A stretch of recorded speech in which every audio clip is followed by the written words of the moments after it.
This in the room conference now, I will believe. now be recorded. So just a reminder that this review meeting is open to the public, and we have some people participating online during this discussion. First and foremost, I want to thank all of you guys for taking the time to look at these proposals. Reminder that was a re-advertisement for the Old Tampa Bay Assimilative Capacity Assessment work that we started, I believe, back in June of this year.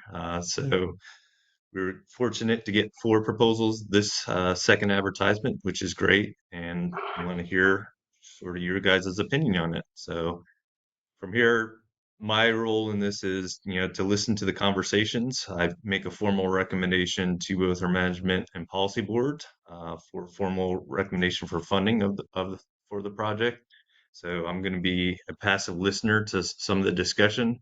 We've already received some of your guys' preliminary scores and started to assimilate those, and that could be the basis and start of our discussion. But before we go any further, I wanted to get any feedback from the viewers to see if you had any questions before we started.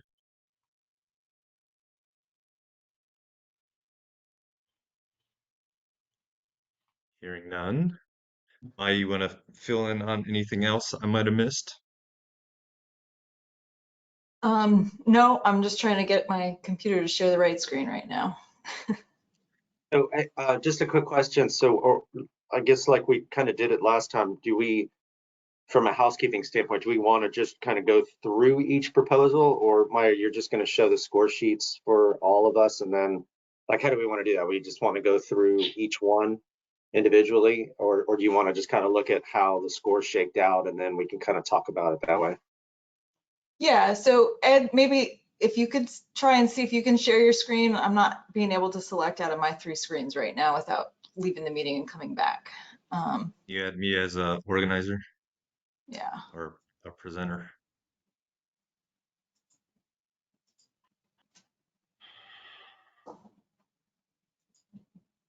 There you go. So it'll really be up to y'all as reviewers is how you want to proceed. We have compiled all of your preliminary scores, and so we can take a look and see where things shake out, or if you all had, so if there's a clear consensus about a proposal that doesn't merit further discussion, that's fine, and we can focus the discussion on all of those that you do want to discuss. So if you don't have a clear preference, what I would recommend is that we just start with the first proposal and talk our way through each of the major criteria. So it's sort of your preference if there's some that you want to call from the beginning, or if you just want to work through them from proposal 1 to proposal 4. Yeah, I don't have a preference. I think we can just start with whichever one comes up first. Same here. Make me presenter, Maya. You're an organizer, so you have all controls. There we go. Thank you. So are we trying to get, like at the county, when we do this, we seek to get a consensus on each score for each category? Are we doing that, or are scores just gonna stand where they stand? And y'all are gonna average them out or something? We've averaged the scores already, and so there's no need for you all to have the same score on each proposal, although what you provided we do consider a preliminary score. And so if you, based on the conversation and discussion with your fellow reviewers, if you want to revise your final score, we can reflect that in what you provide back to me after this meeting, and we can reflect it in our overall averaging here. So we don't need a consensus on the specific scores, but we are looking for a consensus in terms of a recommended sort of rank ordering of all of in terms of the findings for your review of each of the proposals, but you don't have to have the same numeric score. Gotcha. Okay. And Mike, can I just point out that for Ben and I, we were both reviewers, and we kind of worked together to produce one score. Correct, and that's what we were hoping for. So thank you for doing that.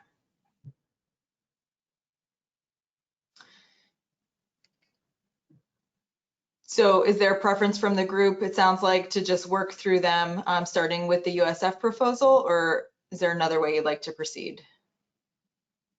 That works. That works for me. One question with the spreadsheet that you have on the screen, Ed. How are we? So we have a total score, and that was based on our respondent or our scoring. But then there's the funding recommendation, and it looks like in some cases where there's a funding recommendation that's higher than the total score, how do we address that? Like what's If the there's weighting on funding recommendation versus total? It's another talking point. If it doesn't align with your scoring, if you provide in your final score sheets rationale of why you made a funding recommendation that doesn't go in rank order of the scores that you provide to each of the respondents, then that's what we would look for in your final scoring sheet. I guess what I'm looking at is like for Stantec, I see the total score, if I'm reading this right, is 79, and the funding recommendation was a 1.33333. But the highest score was Geosyntec at 82, but their funding recommendation came in as a 2. So there's a how do we address that? Assuming, let's just say these are the final scores. Okay, I'd like to make 2 points. One of the reviewers didn't do the funding recommendation, and that's basically a way to summarize your overall scoring, like Ed mentioned. So your funding recommendation should be reflective of your total score for each proposal. So whatever we have as the funding recommendations right now, we can't start there because we only received 3 of the 4 reviewers' funding recommendations. So we're not going to start there. I'll tell you that right now. Okay. And then I would say that right now, the total scores are also going to reflect each individual's sort of, some people are tough scorers, some people are easy scorers. And so there's some nuance to that as well. But I really think what we need to be focusing on is going over the project qualifications, the approach, the level of effort and cost by task and performance considerations, and see if there's any drift within that. But what we should get consensus towards is, the overall score, the raw score that you all come up with, that should correspond to a rank ordering of the funding recommendation. So the highest scored proposal, when all is said and done and you all have finalized your scores, the highest scoring proposal should be the #1 recommended. Right. Okay. Gotcha. Proposal. So with that said, I think we should start with USF and talk about starting with the project team qualifications and the rationale you all gave for some of the scores there.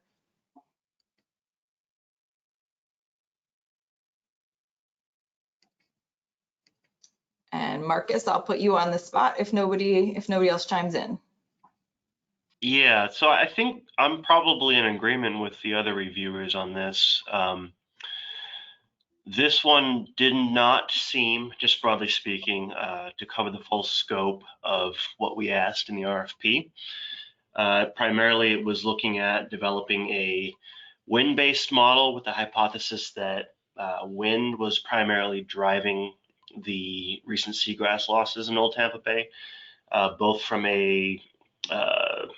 just a physical aspect of uprooting seagrasses, but I think mostly it was focusing on the role of wind to drive resuspension of sediments and how that related to also resuspension of pyridinium cysts in the sediment. So it was based almost entirely on that single hypothesis, which could be one of several mechanisms driving seagrass losses in the bay.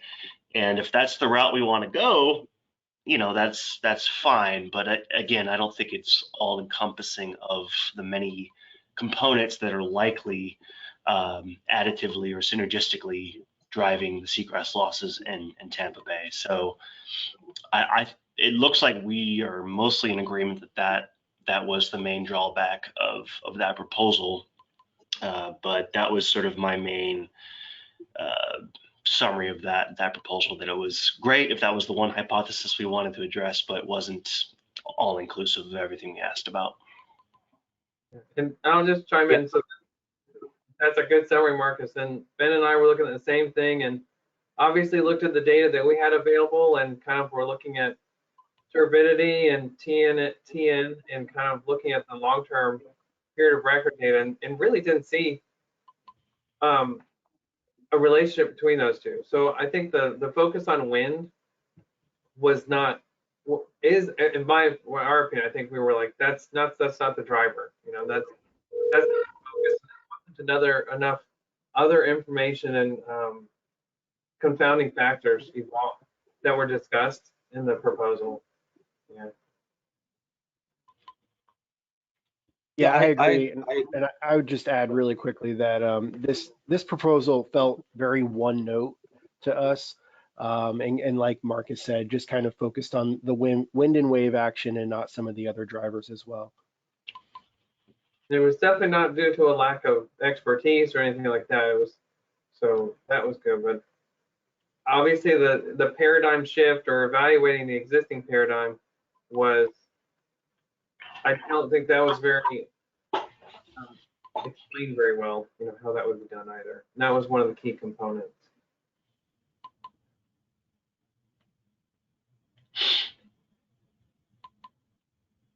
Yeah, I would agree with everything the reviewers have said thus far. I do like the hypothesis. I do think that sediment resuspension, and they kind of hit on the idea that, you know, maybe some of these cysts are laying dormant in those more organic sediments that you see in the northern part of Old Tampa Bay, Safety Harbor area. So I think, to Marcus's original point, if this were the only hypothesis we were looking at, I think they did a good job of laying out kind of a plan. The couple of things I really did not like was, number one, they talked about this extensive literature review. I don't think that was really something that we really need or want. Obviously, there's a literature review that's necessary, but you know, it seemed like there was a large focus on that. The other thing that kind of worried me about this proposal was also the fact that they were proposing to collect data.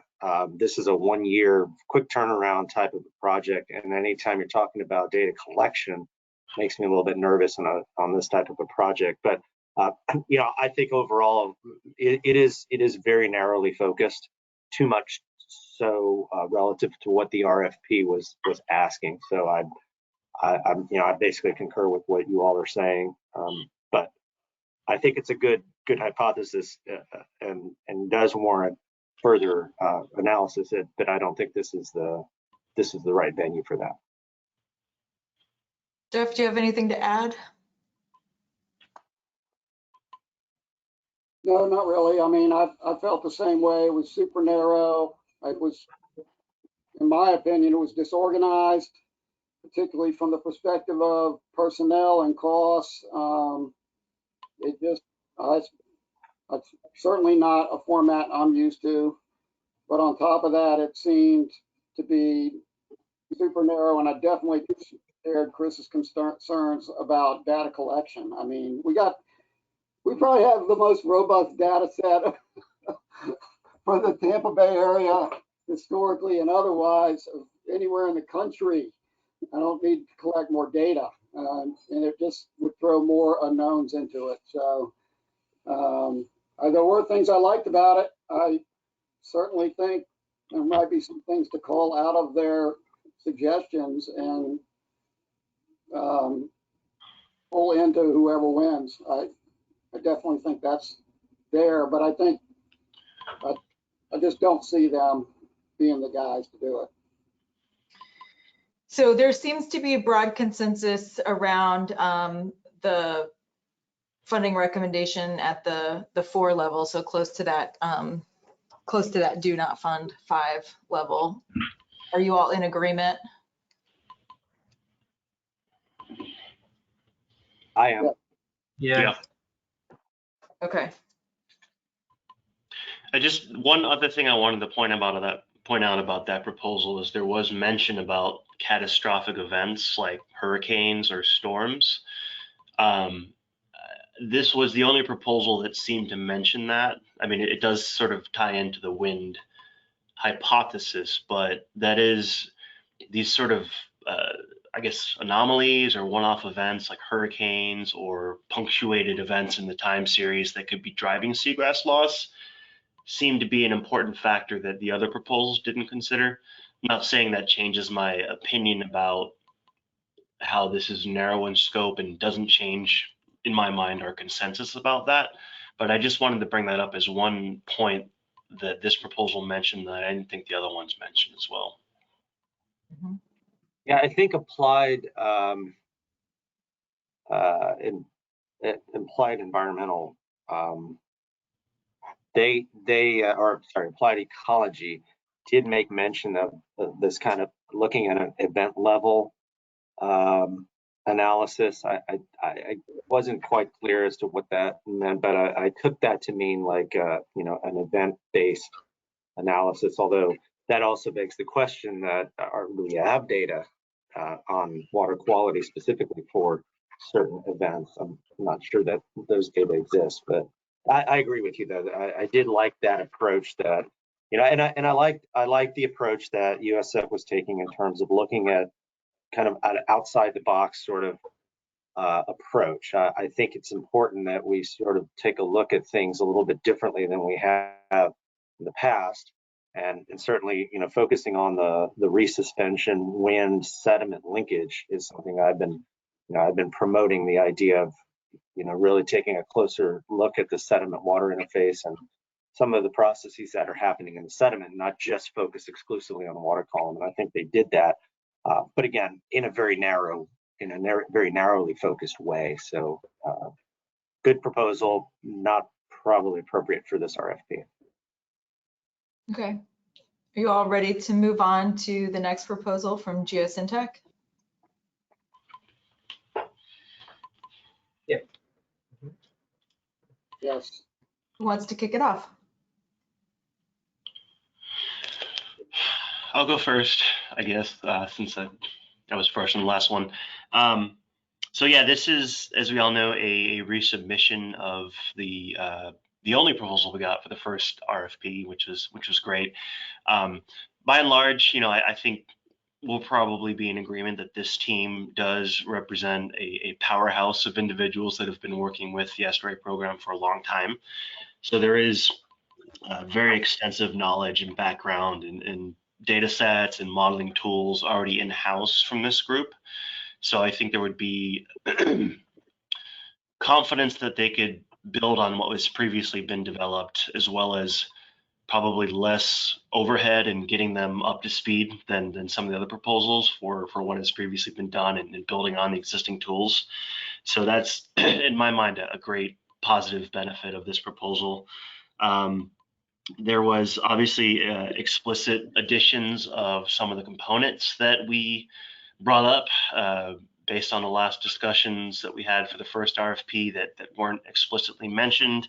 Other factors that are going to be included in this proposal now that are mentioned are things like climate change drivers, sea level rise, other components that are likely a factor like macroalgae, drift algae, temperature, salinity, all of those things. So it's good to see that. And I think those components were part of the initial plan, but not explicitly mentioned in the initial proposal. So it's good to see them added here. So I like that addition. I guess sort of my two concerns about this proposal, I guess, still remain that it is kind of, building on existing tools and not necessarily too much out of the box. And I don't know if that's, I guess it remains to be seen if that's something this group wants to pursue, something totally different versus building on existing tools. So I guess that's something we need to discuss. And then the second thing that kind of caught my attention is that there's an internal review team, I guess, as part of this proposal, external groups or individuals from UMCES, Walter Boynton, Tim Wool with WASP. So I think that's not necessarily a problem that there's this kind of internal review team included in the proposal, but we also, as part of the second RFP, we are collecting a group of subject matter experts that are going to be completely, third party in this, that are going to act as external reviewers. So I don't know what that would necessarily mean for the delivery of the products, or if there's going to be, I guess, contention between the different review teams. But I just wanted to bring that up, as this seemed like this was the only proposal that has that additional review component in there that is somewhat internal to the group, in addition to the external team that we're already gathering as part of this. So that, I think, is a point of discussion that we all need to talk about. But by and large, again, this is a very strong proposal, and I think is a strong contender that we need to consider. Well, I guess I can go next. I think I didn't, I'm glad you brought that up, Marcus, because it didn't really snap. I know I read about the review team, but I didn't think of it really in context of the fact that we have plans to have a group of subject matter experts to basically be the peer review. So yeah, there may be some redundancy there that I didn't really snap to the first time I looked at this. I was thinking about it, and the reason why I was thinking about it this way is that we do the same thing when we do our seagrass maps, where we have an internal reviewer, an independent reviewer that sort of does that peer review before we release the maps for review to the stakeholders at large. So it didn't strike me as odd, but I think the way you just put it, it may be a bit redundant with respect to this particular RFP, because we do have plans to have a subject matter expert panel basically reviewing this along the way as a peer review. But I think you touched on the major issue that I struggle with this proposal, which is as well written as it is, and I thought it was a really good proposal. I think what it's going to come down to for us as reviewers is this proposal represents a more traditional empirical modeling approach. And if we're okay with that, I think you can't go wrong with this team. It's a great team. I've worked with these folks for many years. We all have. We know what they're capable of. We know that they form the foundation of a lot of the paradigms that have and continue to drive Tampa Bay resource management. So I have no problem with the team. I think it's going to come down to, do we want to continue with that more traditional empirical modeling approach, or do we want to look at other options? And I think some of the other proposals offered an alternative approach, which we'll talk about in a few minutes. I ranked them overall pretty high, but I think that ultimately is going to be the dividing point. I think that we need to figure out. I would agree with everything that's been said here. I have been outspoken against continuing the existing modeling. It just doesn't have the resolution that I think we're ultimately going to need to make fair and balanced adjustments to people's loading. I did think it was interesting that they were going to have WASP be their oversight, since that's a mechanistic model, one like I'm looking for. But they're clearly, there's no question that this team knows our system better than anybody else. I mean, got like 30 years under our belt with this group, most of the major players in this group. The other big thing I didn't like about this proposal is I think over 20% of the funding went to project management. They had broken that down and pulled that person down farther in to be both a PM and a senior scientist. I'd have been more comfortable with that, but no project should need 20% of the PM, should be going to 20% of the PM. That may just be a matter of how they discretize the cost allocation, but that definitely was a significant concern to me. PM should be less than 10%, honestly. If they're doing dual role, they should have broken that out, and they may very well be doing dual role. And it just, I don't see how this forwards our overall effort to better be able to better see where these loads are coming from, better see the projects that people put on the books, and say they ultimately are a reduction in loading, including my county. I'm unconvinced of a lot of them when I look at them, but I have no way to I don't have a model that can see those loads. So I just feel like this one's I ranked them really high too. But I just think it's more the same, y'all.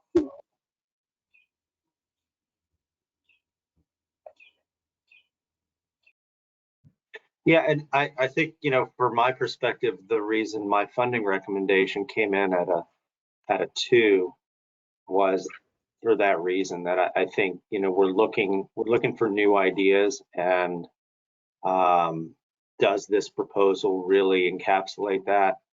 I'm not sure. I think in the absence of any other proposals, they'll do a good job. And I think we can work with this team to make sure that we're not just rehashing or updating the old models, the old paradigms. But that's why I gave them a funding recommendation of 2, even though I did rank them very high as well.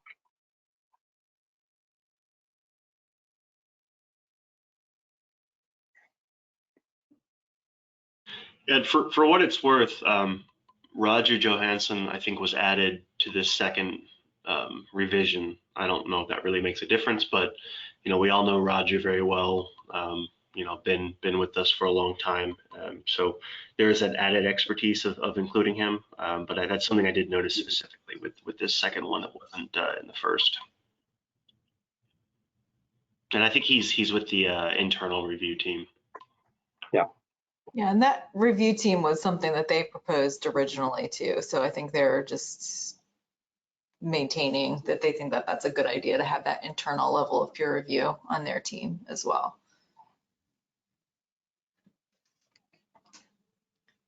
For our perspective, I think Jeff's comments kind of summarized what we were going to say really well, and the existing paradigm is what needs to be reevaluated, and I think this was a continuation of that.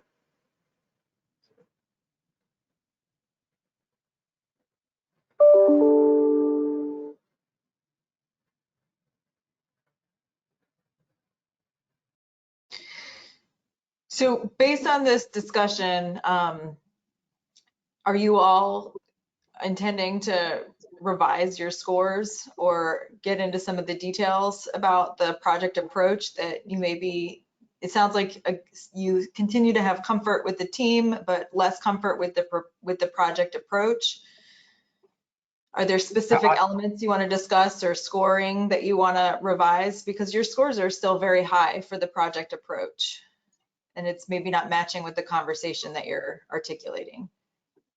Yeah, I think I'd like to revise my scores if I can, based on Marcus's comment about the internal team, and also I appreciate Jeff's comment about the 20% going to project management. I think that is high as well. I don't know if we're going to have these respondents provide us with any further information, presentation, or anything. I don't know if they'll have an opportunity to explain that, because I think Jeff gave some potential reasoning for why it may be that high. But I would like to maybe just take another look at my scores, and because I can see mine came in, I think, a little bit higher than I probably should have ranked it.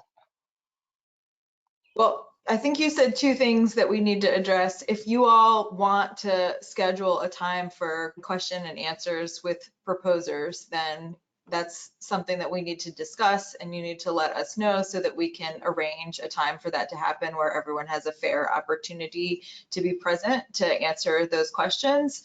So that's something that we'll need to decide, and that's based on whether or not you all feel that that's necessary for your scoring and for your review. But as of right now, everyone has been notified of this meeting, but an explicit invitation with an intent to, ask and answer questions has not been advertised. So I don't want to do that today, because I don't think it's fair. Okay. Well, and I would Santino has joined. Go ahead, I'm sorry. Has raised his hand. Santino. Yeah, hey Ed, thanks for recognizing me. I kind of came in at the tail end of Jeff's comments, but I think he keyed in on a couple of things that were So when I do these things, I always try to not look at the scores until the end, right? And when I saw, I've similarly had Geosyntec rated very high, but I came away after reading all the proposals that their approach didn't really represent something novel or new or different. And I think some different thinking is required for sure. And I think a couple of people have said that already on the call. I missed the administrative cost thing, so I'll have to go back and look at that. But obviously in my capacity with my company, we are looking at proposals all the time. One thing that I would appreciate and I think would be really valuable would be to have, if they're willing to do it, to have them come in and present on these proposals. I think that would help me kind of gauge not only kind of a little bit better how they're going to attack the problem, but also, we give them an opportunity for us to interact directly with them, answer questions that they might have, and that's something that I'm used to doing with contracts of this this size. So I'm not sure if that's helpful or not, but that's kind of where I am at the moment. I did send you individual ratings for each proposal, but that I did not include a recommendation for funding at this point because I did want to make that request that maybe we do something like that. We're in the process of adding your scores now, Santino. We weren't sure if you're going to be scoring this round of the reviews, so we appreciate you joining. I'm going to add those now to the form. Just to bring you up to speed, we've already talked about the USF proposal. So if you wanted to have any input on the USF proposal, we'd take that now as well. No, I mean, I think it's reflected in my scoring. Again, I just think like I would like to reserve judgment on calling those final if there is going to be an opportunity to interact directly with the bidders. So that's kind of where I'm at the moment. And I wanted to comment real quick on the whole project approach. I mean, for me, the reason I think mine ended up so high is because the categories, there wasn't really one in my mind that was specific to breaking away from the norm.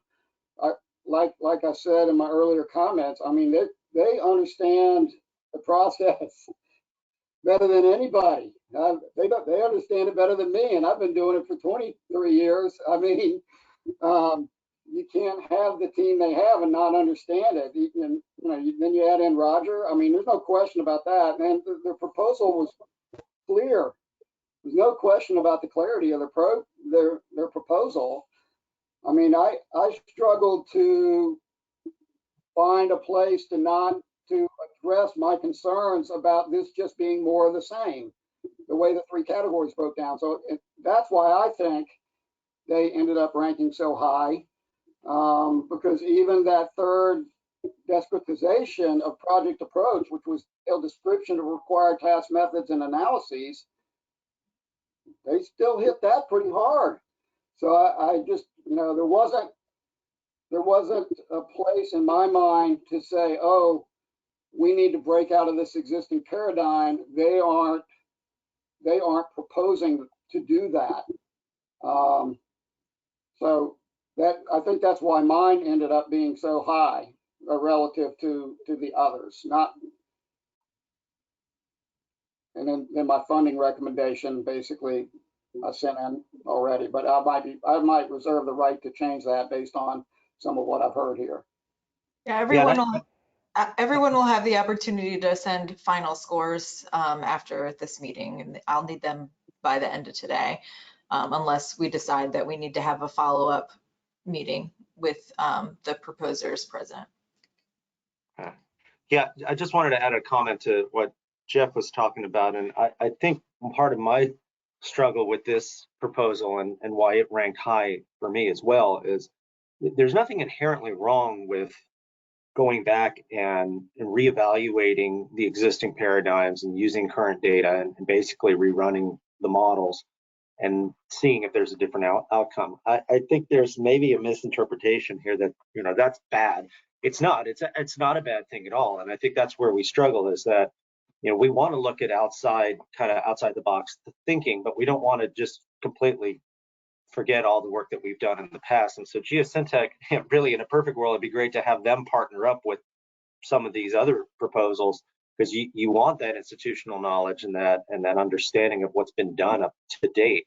But I think it just falls a little bit short in terms of, well, what's next? And I think there was when we talk about, I think it's Stantec's proposal, they really talk about hysteresis a lot, which does kind of encapsulate the potential problem set that we have, which is that what got us here may not necessarily get us to where we want to go. So it's a struggle, but yeah, I'd like to reserve the right as well to re-evaluate some of these scores based on this conversation.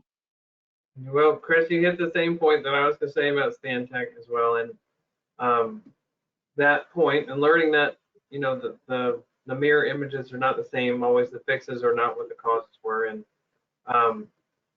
in clearly stating that it's a hydrologically normalized annual load, so they have a point of saying, well, maybe that's not the way to look at it, and reevaluating, because the concept should be reevaluating discharges and allocations and things like that. And I can't confidently say, well, it's only a problem when it's raining and then there's stormwater. When I think about it, I'm like, there's lots of reclaimed water that's here, and there's lots of discharges constantly happening because of that. And that's the kind of thing I was looking at. And I think Ben as well, that's where there's this re-envisioning things of how things are, what we think the problems are and how to solve them. I just want to clarify, it sounds like you all are moving on to talk about the merits of the Stantec proposal. So Ed, can you pull up the Stantec proposal, and is that correct? Am I kind of tracking the conversation? I'm comfortable with that. Well, I was just using that as a counterpoint to Geosyntec, but I'm good with moving on. I think we addressed everything we need to with the Geosyntec proposal. Okay.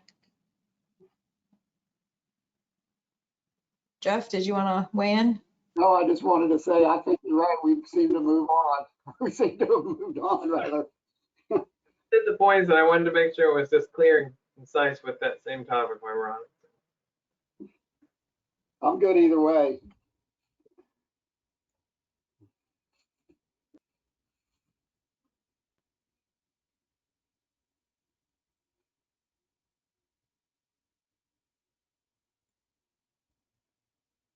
Well, Kevin, why don't you keep going with other thoughts and observations about this Stantec proposal then? Okay, yeah. So I was looking at my scores again, just I think then I thought a little bit of the organization was just a little bit harder in a way to kind of work through. That's one of the things we pointed out. But we thought that the understanding of the components of the RAP process and what needs to be done, of course, Geosyntec is going to have that skill too, but that Stantec still has that ability and understanding. But we thought that, yes, I don't know, Ben, do you have anything off the top of your head? I'm going to look at something.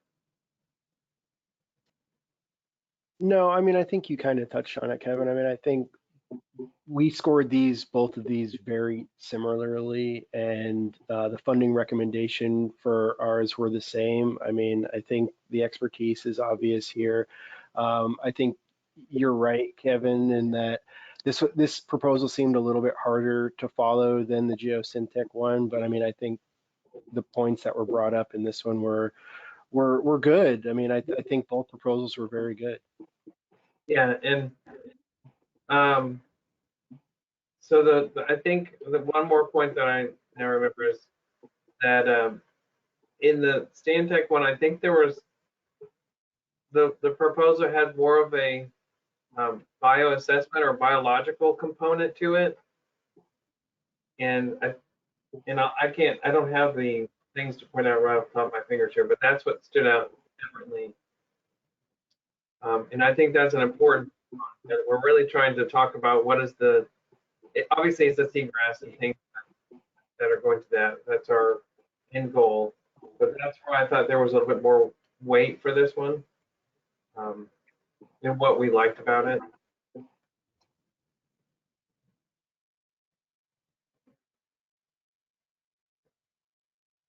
I have a lot of things to say about this proposal.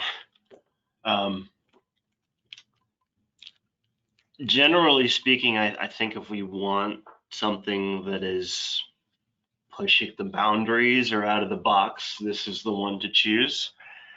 There's a lot of aspects of it that challenge the existing paradigms, which frankly might be what we need. The specific mentions of calling out hydrologically normalized loads as the basis of assessing inputs, as well as, I guess, the fundamental structure of some of the core assumptions of the original approach, being that they're primarily based on linear associations. Those two things jumped out to me as really just challenging the existing way of thinking. And I think that is possibly a direction that we might want to pursue. As also, as Chris mentioned, the hysteresis concept. That's something that we haven't really addressed head on, I think, as a management approach, and it might be something that we might need to think about more intentionally in terms of how we manage Old Tampa Bay. I mean, I don't necessarily think that bay segment has fully transitioned into an ultimate or alternate state, or there's a complete regime shift, but it could be, it's flirting with that. It's teetering on the edge, and I think if we're not careful, we can get in a place where we've actually gotten into this alternative stable state that's really hard to push back, given that there's this hysteresis that could be coming into the future. So I like that they're talking about that, because it does sort of bring that into the forefront of how we think about the potential problems in the future of backtracking, and how it could be a lot more difficult to do so if we don't start thinking about these other drivers and how they could be interacting to affect the system. So I thought those are some major strengths. The other thing is there's a very diverse team that this proposal brings, that not only brings in folks that we've worked with in the past from different areas, but also I think some new individuals that we haven't worked with in the past. So I like that. I mean, there's a combination of past expertise, but also maybe some new blood that could bring some new insights. So I weighted it highly in regards to that. So I think there's some very strong strengths to this proposal, but I did want to mention two negatives, or I guess cons, I guess, that sort of raised my eyebrows.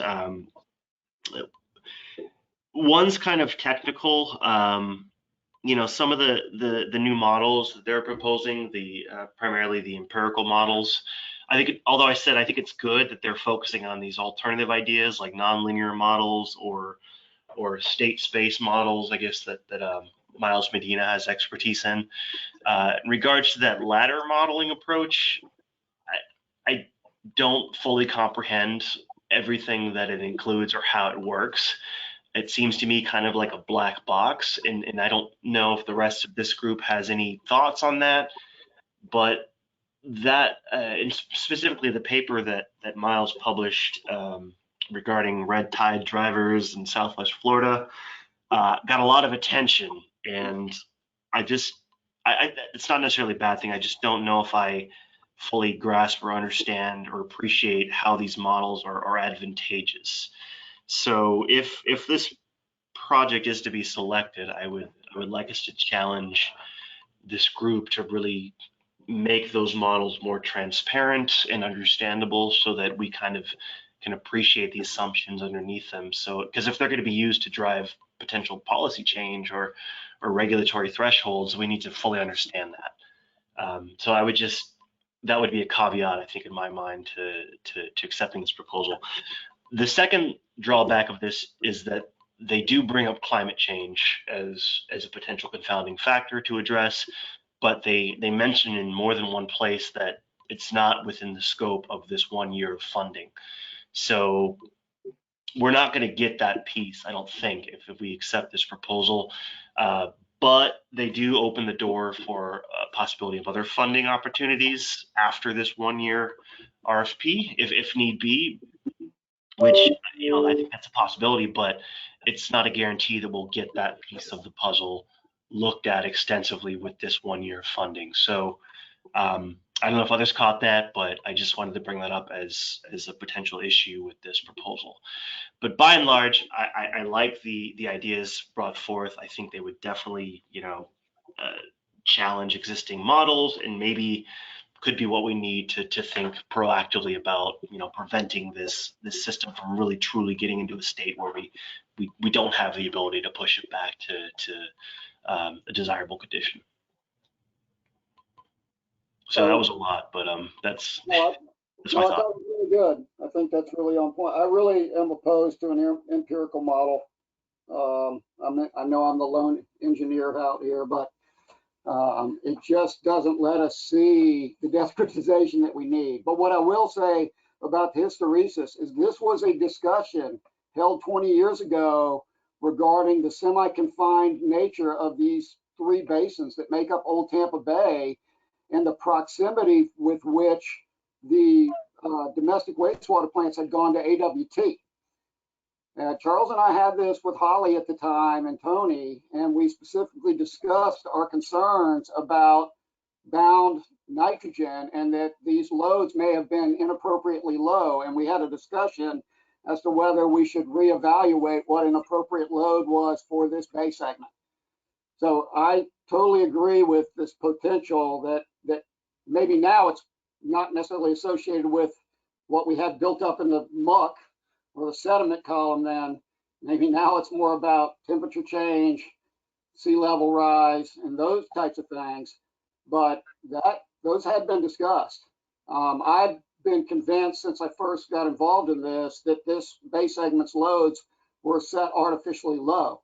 Then we came in and added the hydrologic normalization to make everybody solvent and not have the whole thing crumble before our eyes. So definitely something, in my opinion, that needs to be considered. I mean, there were great parts of all 4 of these. They just all weren't in the same one. So the other concern, like I said, the big concern I had was using an empirical model here. I did like the notion of evaluating transferred loads between bay segments. I think that was in here. I think that ultimately might go better along with a mechanistic model rather than the empirical model. But I didn't rank these guys poorly either. They have a really good team. I mean, there's a real fine line here in all of these proposals. So. And one other point about empirical versus mechanistic models, on that team is some USF collaborators we've worked with in the past to employ hydrodynamic models to look at, the potential influences of causeway alterations. So that team does bring that expertise. It just wasn't the main focus of that proposal. So I guess all I'm saying is that there's the potential for alternative modeling approaches beyond just the empirical methods specifically described in this proposal if we do choose Stantec. No, and I agree, Marcus. It actually, the first thing I do, the way I get my process is to see what personnel is there. And I got pretty excited. And then I actually read the task and that they were focusing on empirical modeling. I think there's so much that can be done, particularly with the NASA flyovers and the data and using that data set, which was something that long ago Charles had talked to Chu Men about at USF.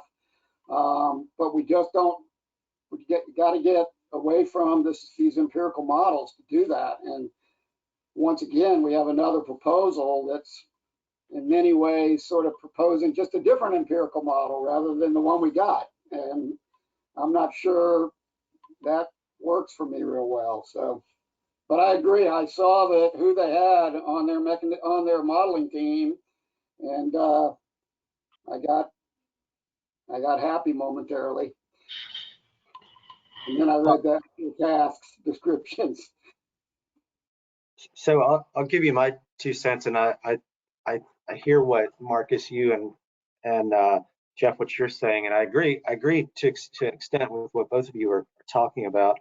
I think, to Jeff, to your point, and I'm probably just as familiar as Marcus is with the work that Miles has done, and also as confused as Marcus is on some of the real, underneath the hood mechanics of how his modeling works. It's pretty cutting edge stuff, but I think part of the issue is the proposal really, and I don't think it's a dig on the proposal. I think it's the nature of the type of analysis that Miles has done, not only for the Red Tide paper that he published, but he's done similar work with the lower Peace River and linking Peace River loads to red tide and other algal events in Charlotte Harbor.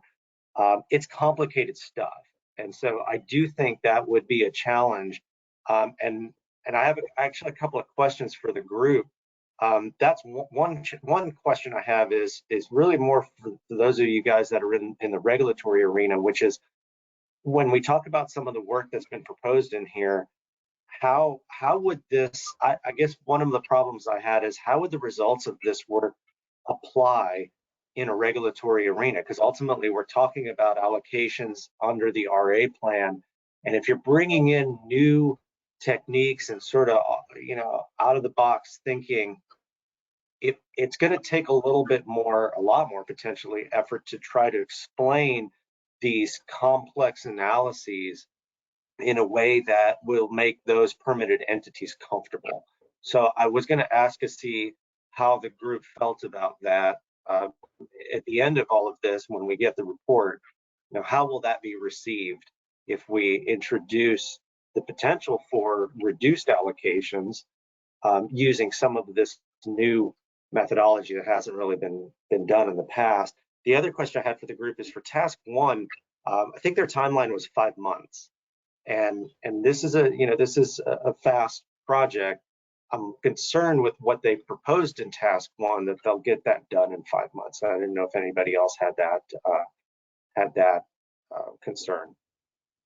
But to my first question, I mean, do you guys think that there's an issue with that, assuming that this team can articulate in such a way what they're doing? Do you see a potential issue bringing new ideas to bear on ultimately what might be an impact to these load allocations?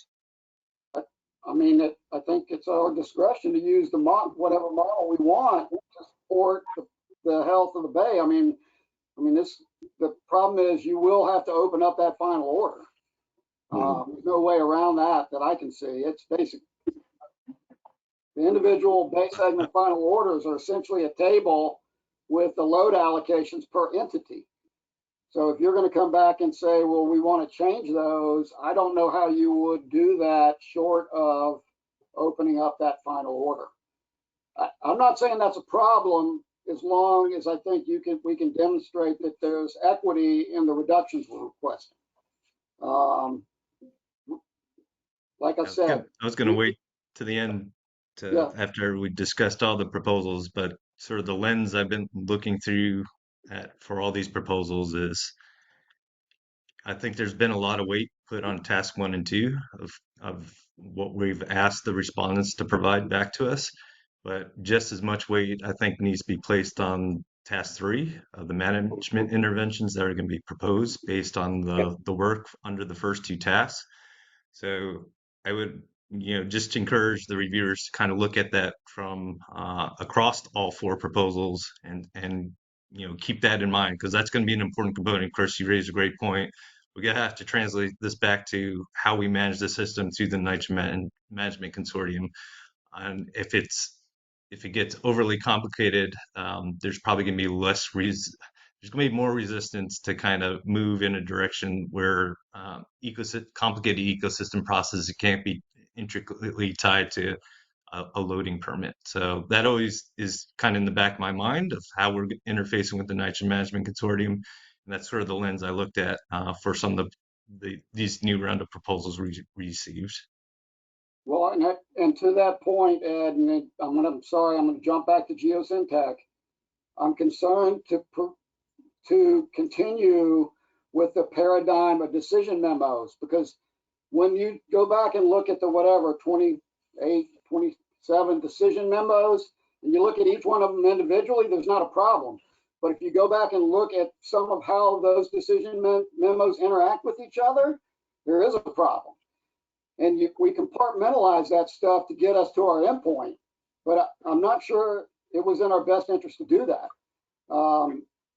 And I could go back and probably pull some specific examples, but Charles Kovich and I had a lot of discussions about that along the way, of how concerning that was, that we might ultimately end up out of compliance in one of these bay segments, the way some of those decision memos were crafted and compartmentalized. It was hard. The way that they were done was quite efficient, but it was hard to say no to any single one of them, the way they were crafted. But if you start looking at them, how they were interconnected with each other, I could have said no to some of them. They just weren't presented that way. So, I mean, I guess back to the existing paradigm, just beyond the model, I think that has been in part what's resulted in our problems. I mean, the hydrologic normalization was always a concern, particularly in this bay segment, because they are all semi-confined eutrophying basins. You got 3 of them. And fortunately, the lower ones are doing a little better. But yeah, that is, I think, an overarching problem. If we can't, back to the transparency comment that Marcus had, if you can't show these entities why we're going to cut them, because every proposal basically assumed we were going to be reallocating load for the most part, even if they sort of talked around it. They talked about having meetings with stakeholders, essentially, or at least that, I'm pretty sure all 3. Maya's looking at me like I'm crazy. We're now entering into an area that could, we better be able to be transparent enough to say, yeah, you're going from 5 tons to 2.5 tons, and here's why. That we're firm in this model. This model can see your load. That's what I think, and I don't think you're getting that out of any empirical model. So I wasn't trying to look at you like you're crazy. I just thought that geosyntech was pretty clear about putting a caveat on whether or not that reallocation was necessary, and I was trying to go back and make sure I wasn't mixing them up. They're the one I would say talked around it. The other 3, because they know our process better than anybody. They know our process, so they sort of walked around the edges of that issue. But we know that's where this coalition may start to sort of fracture a little bit. And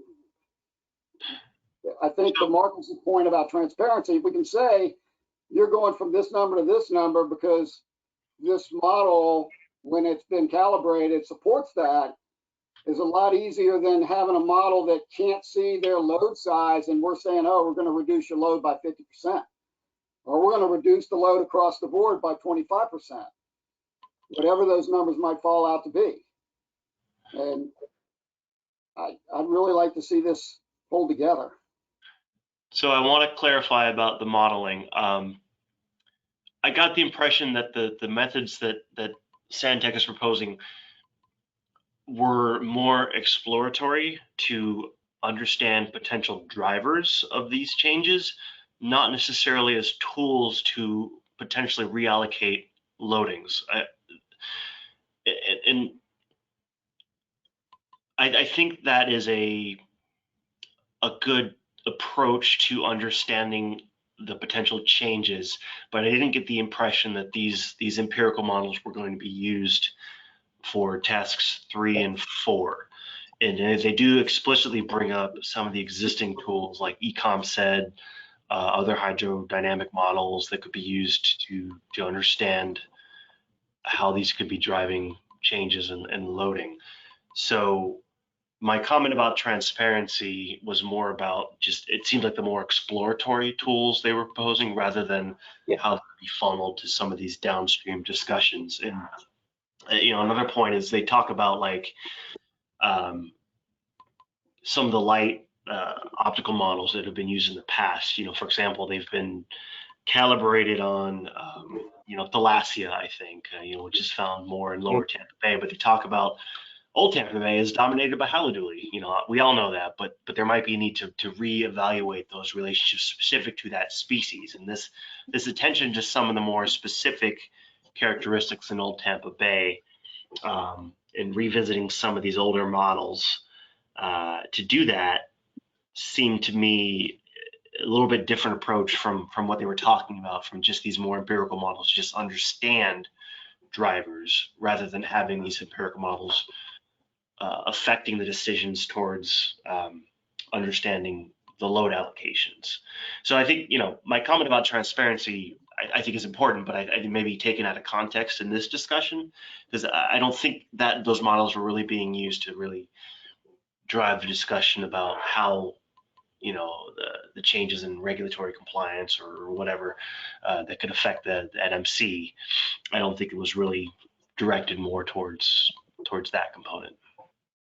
That's true, Marcus, but they do. But those models form the foundation of ultimately what we're trying, the end game of what we're trying to get to. And I guess that was my point, was that you have to be able to explain. So yes, you're right. And I think, when you look at tasks 1 and 2, this proposal, I think, wins hands down, because it really does employ these sophisticated empirical techniques to look at causality, and that's ultimately what we're trying to do. We're trying to reevaluate the paradigm, beat those 30-year-old paradigms, and say, is this causality real, or is it something that no longer is applicable to Old Tampa Bay? Tasks 3 and 4, however, is where I think this proposal is weak, and Geosyntec's proposal is strongest. And you're right, you're talking about 2 different sets of potential models. But I think, to your point about transparency, it's really important that if you're reevaluating these paradigms and reevaluating these cause and effect relationships, that it's clear as to how that's done. Because ultimately that is going to lead us to tasks 3 and 4, which are, all right, so then what does that mean from a nitrogen allocation? I think that's kind of where I look, kind of where I'm seeing this, is in terms of just the modeling effort. Yeah. I mean, just to jump in, Mark, go ahead. kind of relating back to that management question that Chris brought up. My comments before, the lens I'm looking through, I also view like 3 and 4, there's traditional approaches proposed for how to, move through those tasks, and some more novel ones amongst the 4 proposals we received. So when I'm looking at that sort of management implications, I do see differences in sort of the approach that each of the teams is bringing to bear. And USF is actually a radical approach, I think, more radical approach than all the rest in comparison. So that was the basis of my comments before.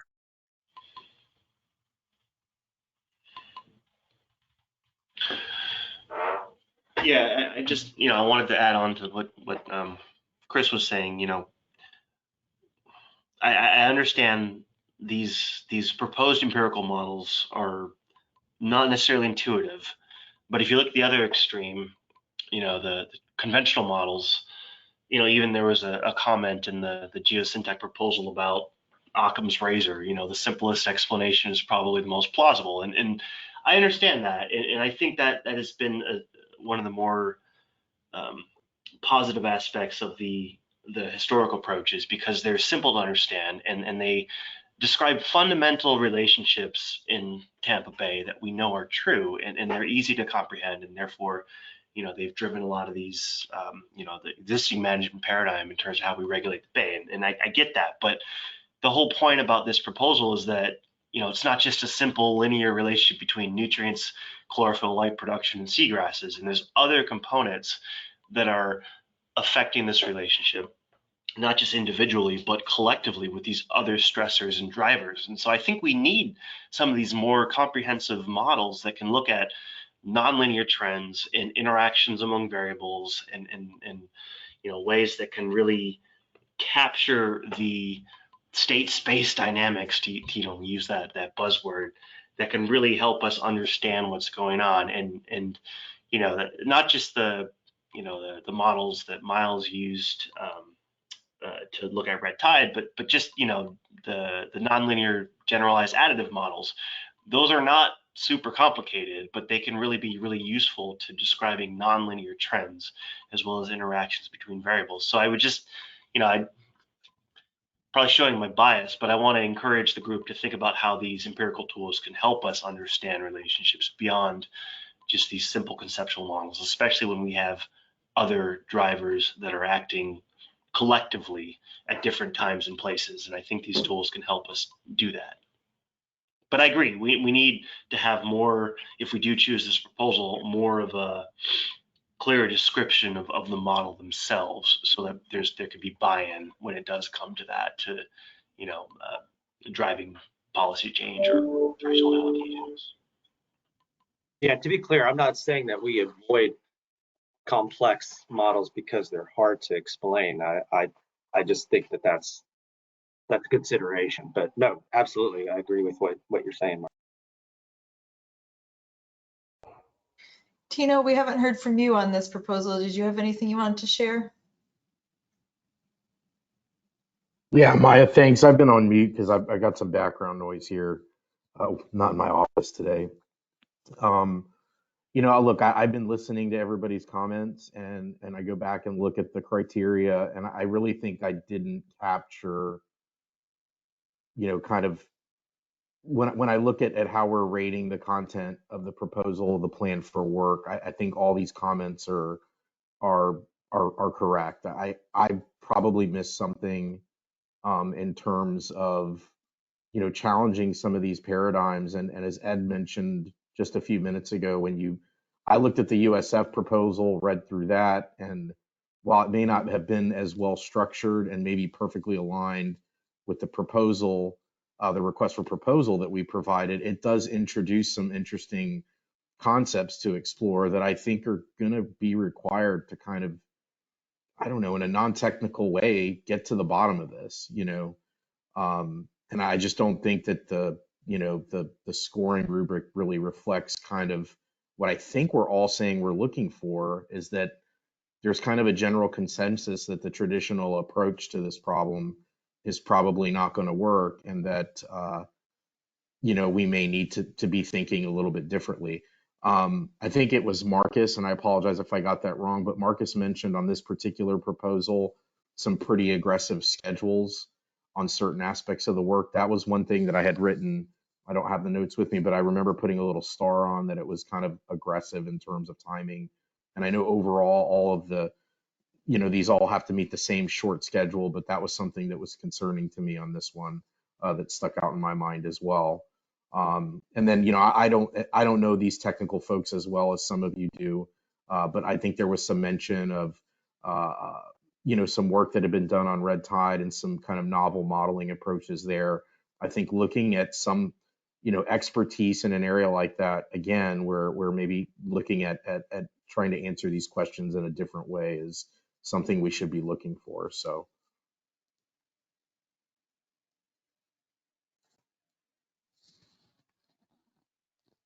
Do you all want to make a little bit of time to cover the applied ecology proposal and then kind of circle back as needed? Yeah. Hey, Okay. one more final point about Stantec is, and it does relate to the aggressive timeline.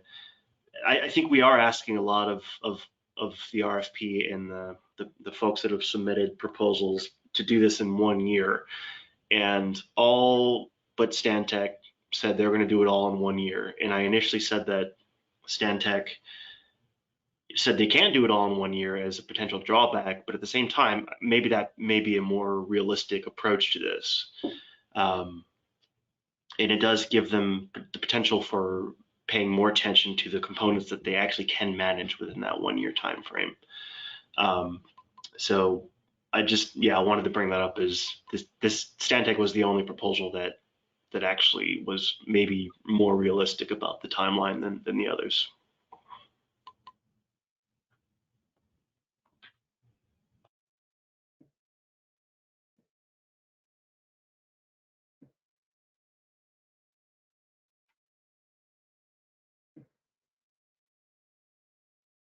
Who wants to go first for applied?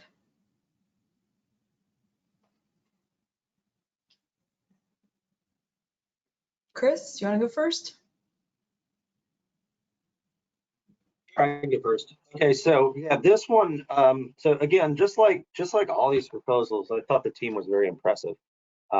They definitely struck me as a group that has a very strong focus on watershed management and really that expertise. So I think again, the more we talk today, the more I really seeing this RFP as two separate categories: task 1 and 2, and then 3 and 4. And I think applied really hit the tasks 3 and 4 stronger than I think they did with tasks 1 and 2. Some of the things that I thought were missing were in task 1. They didn't, and they're not the only ones, but they didn't really mention the importance of that sediment water dynamic.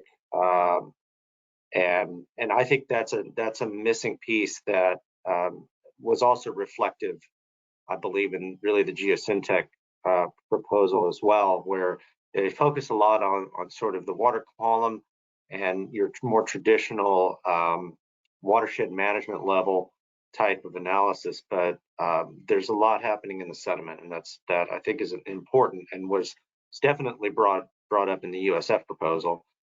They talk about really looking at statistical tests, finding linkages, but one of the things that concerns me is that what if those statistical tests don't find any linkages? Because it seems like a lot of what they were talking about in task 1 and really specifically in subtask 1A it's already been done. Like we've done a lot of these statistical tests. We've looked at linkages. I mean, a lot of the proposed data assimilation and reporting kind of is already being done. I mean, Tampa program is doing a lot of the analysis to look at it kind of from a time series status and trends perspective. And I think there was a lot of focus on just kind of looking more at a traditional kind of higher level status and trends and trying to find those statistical linkages among the various parameters that will be looked at.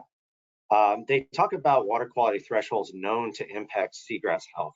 But they don't really go into detail as to what those known thresholds are. I don't know what they are. If somebody else can tell me what they are, that'd be great. But I think that's one of the main questions that we have, is really challenging what we think are known thresholds to impact seagrass health, and are they real or not? I do think that subtask 1B was well written. They do mention some of the older models and some specific upgrades that they would do to those models. Again, just similar to my concern with the Stantec proposal, task 1, I think in their schedule had only 4 months to complete, and I was concerned that might not be enough time to do all the work that they were proposing. One thing that I did kind of that piqued my spidey senses is that they really didn't mention anything about macroalgae. One of the things I was looking for specifically with respect to tasks 1 and 2 was mention of alternative nutrient pathways, looking at macroalgae, looking at things like competition. Those things were mentioned in some of the other proposals. They really didn't mention that here. Task 2, I thought, was more focused on really management outcomes. Again, speaks a little bit to my impression of their team, which is really more focused on watershed management, not specifically reassessing targets or the effectiveness of these targets. And they talk about the driver stressor effect attribute conceptual ecological model. Again, I think my takeaway to that was that it was really more focused on watershed level type stuff. But so overall, I thought it was a strong proposal. I just didn't think it ranked up as high as Geosyntec or Stantec's proposal.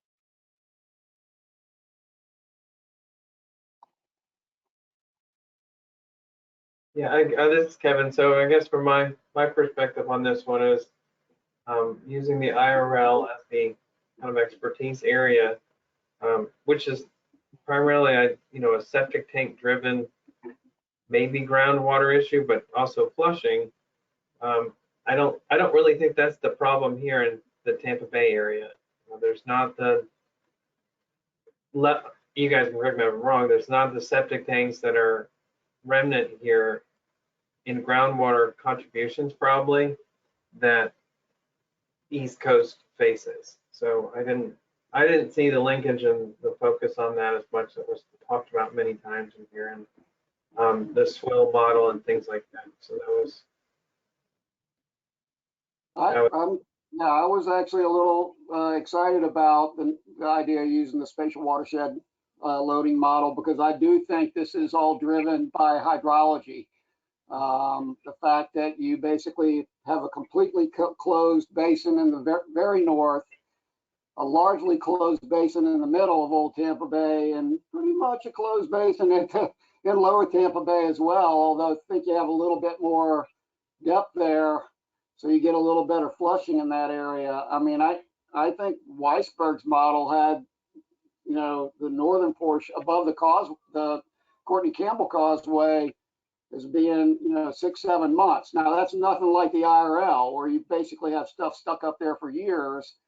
But I did sort of think that the notion that this group had experience with semi-confined basins and looking for a finer discretization of TPT and loading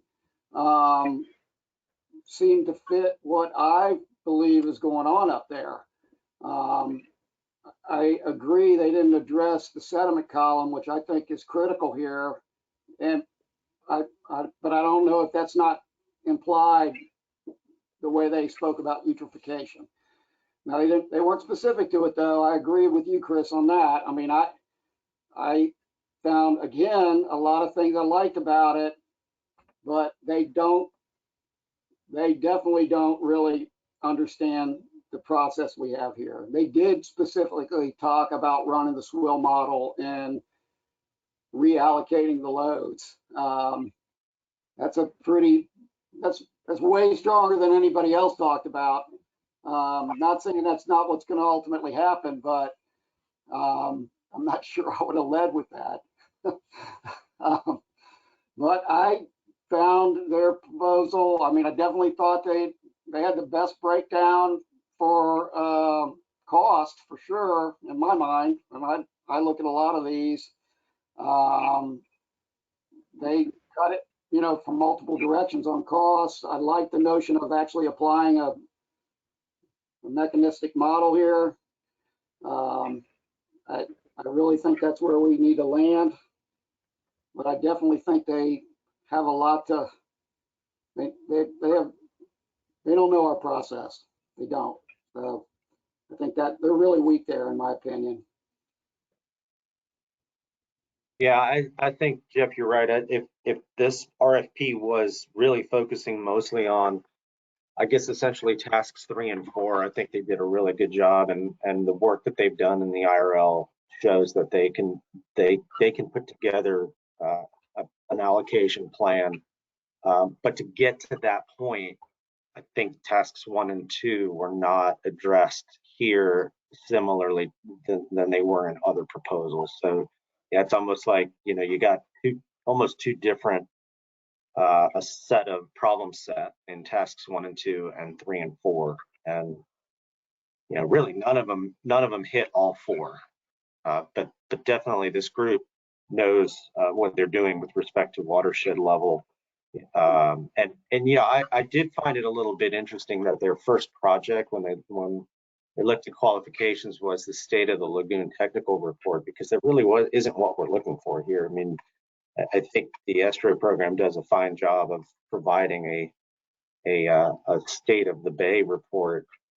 Not sure I would have led with that one, but nevertheless, they have a good team, and I think they have a deep bench. But from my and I'll full disclosure, tasks 1 and 2 are the ones that I'm most interested in. So those were the ones that I really paid close attention to, and I think that's where, Jeff, I think to your point as well, I didn't get a good feeling that they understood what was needed for those 2 tasks.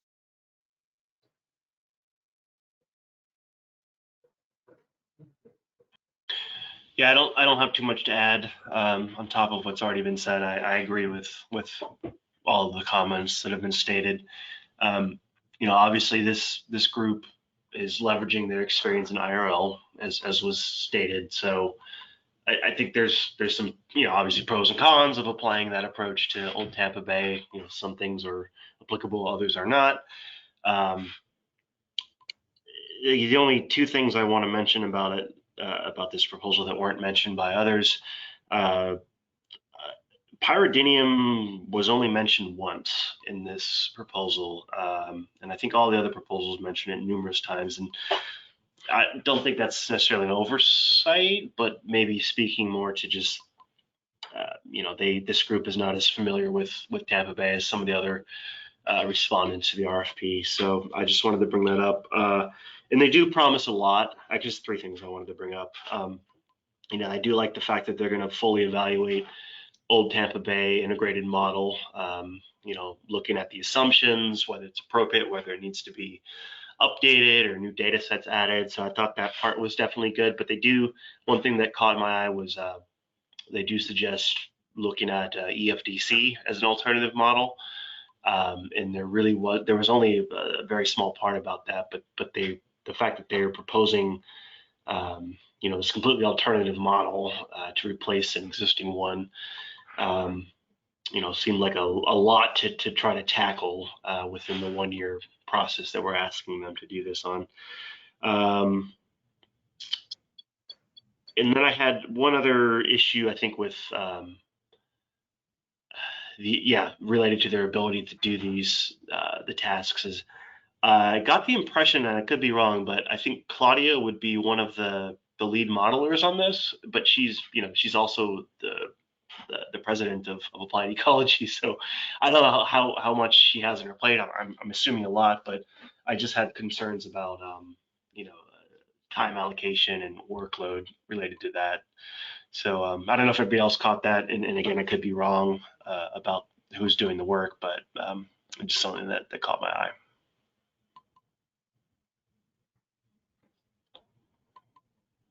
Yeah, I didn't catch that, Marcus.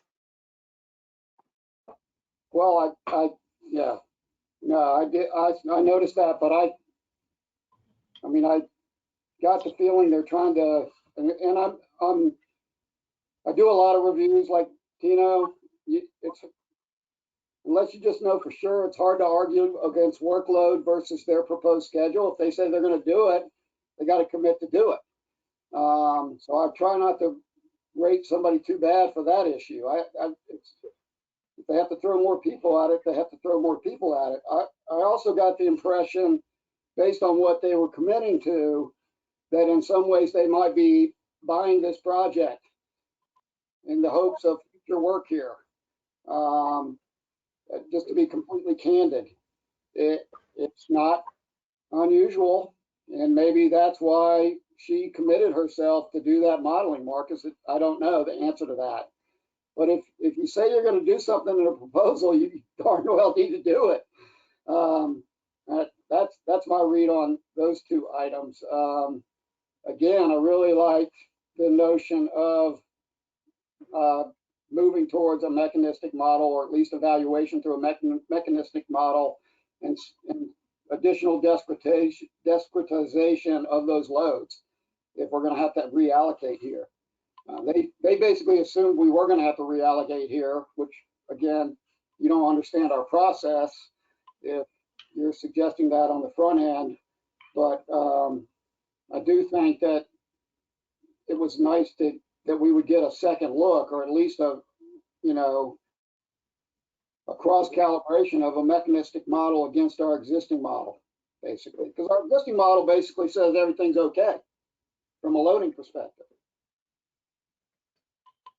Even with, well, we got a couple folks, I guess, out of compliance, but beyond that, everybody's hitting their load. And Largo will be returning to hitting their load. Who else? Is there anybody else out of compliance in Old Tampa Bay right now, Ed? You're on mute.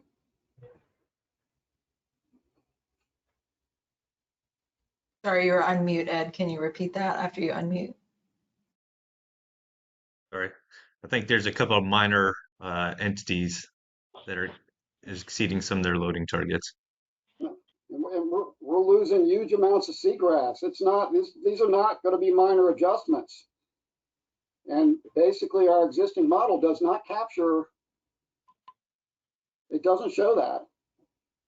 So that was the thing. I just really feel like we need to get towards a mechanistic model, and potentially, in my mind, a mechanistic model that could ultimately be expanded. Let me tell you right now, South Hillsborough and Manatee County are going to a full-on residential build-out all the way to county line. We have to be able to ultimately capture some of these changes in stormwater load, and we can't do that right now. So I think it's worth, I don't know, Ben and I are not the experts in our team for modeling, but I think a little bit of time is needed for a review on the modeling components. But I can harness the power of Ansel Bluebell in my program that would probably say anything with EFDC is going to take a long time to set up and do. And it's difficult, and it's time consuming, and it's expensive. So, Caloosahatchee is an example where they have EFDC in use, and it didn't happen within several months. It was several years. So model components are important, and that's probably why, somewhat of the paradigm is changing is difficult, because it takes a long time to change paradigms. It doesn't happen instantaneously. And part of it is model utilization. What are you doing? How do you frame things? But that's one thing I would just bring to question of like timing for those kinds of things. Yeah, and I see this RFP more as what we'll get at the end of it is, I mean, realistically, given everything that we've asked, is an understanding of how well our current tools work and if they need to be updated. And if we're lucky, we'll have additions to the tools or potentially new tools to help answer those questions. But I agree, I don't think we're going to get an entirely new mechanistic modeling approach within 1 year. I think that's unreasonable. So maybe tempering our expectations towards what is reasonable within this time frame and what will set us up in a position to continue that work after 1 year. I think it depends on how radical you get in reevaluating the paradigm. If we're talking about tweaks, not overhauls, I think this is a completely realistic thing to accomplish within a year. And I agree. Some people are talking about tweaks, others are talking about overhauls, and I think that should be part of the consideration when we're scoring these things. But remember, guys, too, that if you look at task 4, the reevaluation of existing allocations, the description is to recommend a nutrient allocation methodology. It doesn't specify to actually run that methodology. So it could be that we land on an EFDC methodology, but the task doesn't say that you have to actually do it and set allocation. It's just to lay out a framework or a methodology based on the previous tasks, right? Unless if I'm missing that, because I totally agree. I think it's unrealistic to say you're gonna, in 1 year, you're gonna come up with new allocations. That there's no way. That's not going to happen. But That's not what the task is. The task is to recommend a methodology that will achieve potentially new targets that were proposed in task 3, but it's not to actually set them. That's true. That's fair, Chris. You're right. And it is recommendation. So it's a good point.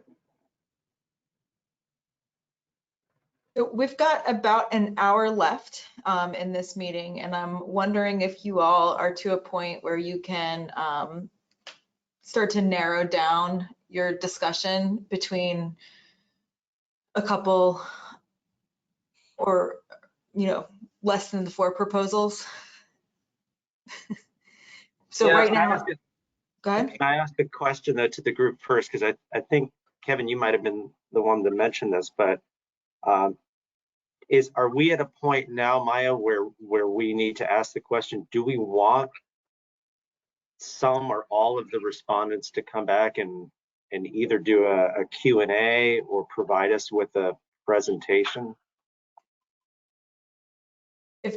Yeah, that could be a point of discussion right now. What we will try to do, just to put this in context for the overall timeline, we've committed to bringing this back to our management and policy boards. Our management board meets next Thursday. So if that is a request, we will endeavor to make this happen really quickly prior to next Thursday so that we can still develop a recommendation to our management board. I did, before we leave applied, I do want to just say, I'm pretty sure in task 4, they said they would provide a calibrated model, swill model, to run the reallocation or to run the TN loading, basically, / reallocation, even though it wasn't a required part of that task. I think they opened with that. Yeah. I mean, I think you're right. I get through these guys, and I'm not. I look to some degree. I got a little. They're similar enough that I got a lot of overlap in my brain right now after reading 200 pages. But I'm pretty sure. Again, like a few things got me really excited about this stuff, and that was one of them. And the other one was what Marcus pointed out, which was that Stantec had a whole bunch of mechanistic modelers in their corral. They just didn't actually propose to use them, as far as I could tell. Yeah, you're right, Jeff. That is so in the RFP it specifies to propose the methodology, but in their proposal, applied did specify they would run the SWOL model, they would develop and calibrate it. They would then come up with new allocations and host a workshop to reach a consensus on these new allocations. That's a tall order in 12 months, in my opinion. But so like we do have the ability though when we enter into contract to negotiate a scope. I mean, we did talk about that for the first round of if we were to fund the initial proposal, what changes would likely need to be made to do that. I mean, I assume we still have the power or need to do that for any proposal we would fund. Yes, we'll always have the authority to negotiate a contract and a scope of work. Yeah, so I mean, whoever we decide, we can say, you're not going to be able to do this in a year, and sort of ratchet it down to what's realistic and what we as a group or TBEP maybe defines as the greatest need and what's reasonably accomplished. Or prove it. Prove you can do it in a year. Because if they can do that in a year, they stand, in my mind, they stand taller than anyone else. Again, back to what I said, that I read this and said, they're hoping for, they may be undercutting themselves in a hope to get future work out of this. Because if it worked, they would, in theory.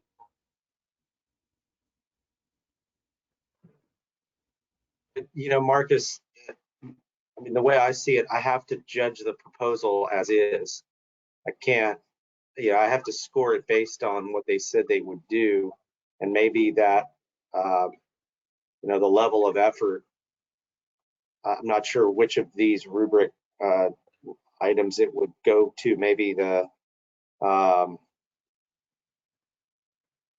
maybe level of effort and cost by task. But it's true. We could then negotiate and say, well, we don't think this is realistic. But to Jeff's point, they said they would do that, and so I kind of have to judge them based on what they said they would do, not what we think they could do.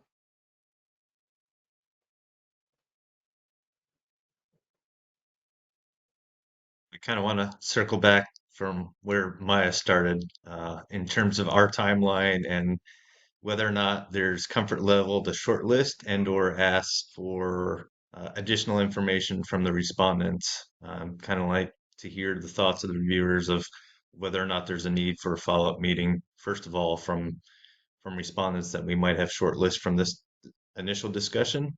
And if so, what is that shortlist?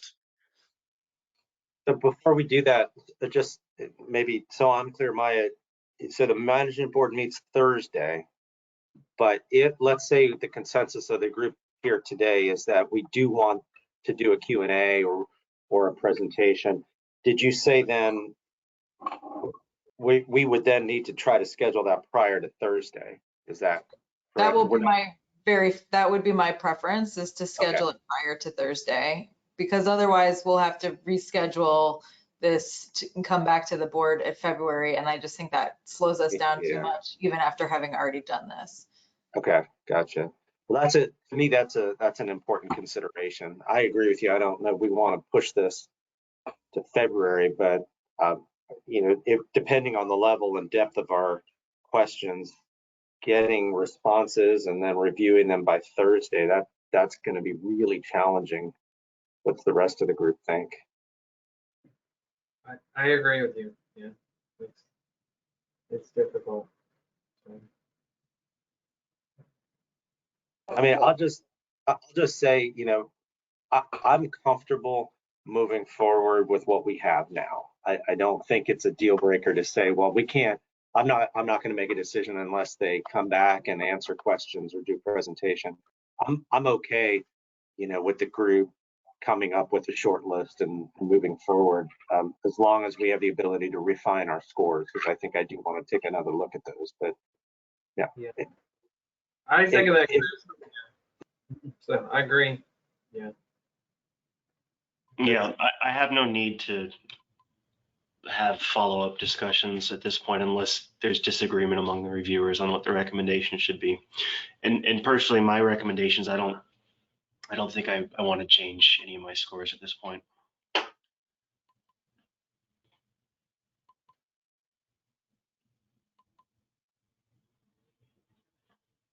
Jeff, where are you at on questions?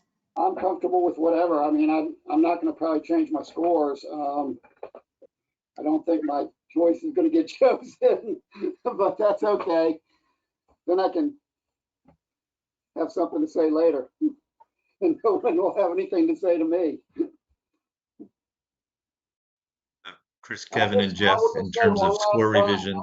I want to say one last time. Sorry, Kevin. When my county gets told to cut stormwater load or wastewater load that we're already well below, at least the wastewater stuff, I think. I know we are. I need to be able to show them why that, quantifiably, why that is. They don't understand seagrass loss. They want something that backs that up, basically. So in the absence of that, I mean, I'm not going to have a problem. I don't think I'm going to have a problem on the wastewater side, but I think I'll probably have a problem up there on the stormwater side if we start talking about cutting significant load from there. So whatever we choose, it needs to have enough backing to support those potential reductions, those likely reductions, probable. And then I'll leave it at that.